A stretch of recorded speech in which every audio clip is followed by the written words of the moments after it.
Патувачки забавен парк со 20 атракции, од кои 10 адреналински пристигнаа во метрополата.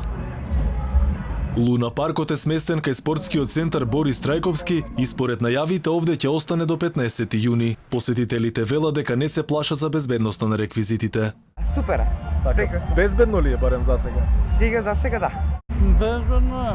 И вработените тврдат дека реквизитите биле сигурни. Тренутно нема народа, zato што киша, време, понеделјак, уторак, радни дани, али било е. Субота, неделја е било баш. Така, реквизитите сигурни ли се, под контрола ли е се? Да, се е окей, за сад.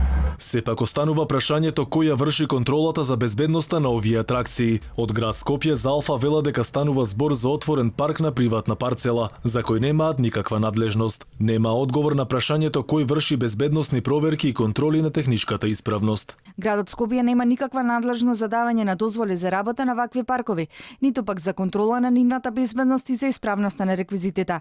Метрополата нема во скоро време да добие нов забавен парк, потврди од град Скопје. Проектот за обнова на Луна паркот е заглавен. Во моментов се работи новиот проект, во кој треба да се земат предвид и да се инкорпорираат и идеите од стариот, поточно веќе направените инвестиции во инфраструктурата. Луна паркот веќе неколку години не функционира. Градот под раководство на Коце Трајановски најпрвин бараше приватен инвеститор, а откако не се најде се одлучи самостојно да го обнови. По доаѓањето на Петре Шилегов, активностите беа запрени и процедурата вратена на почеток. До отворањето на новиот Луна парк во градскиот парк во центарот на Скопје, надлежните треба сериозно да се погрижат за поставувањето и за безбедноста на новите забавни паркови, за да не се случи непосакуваното.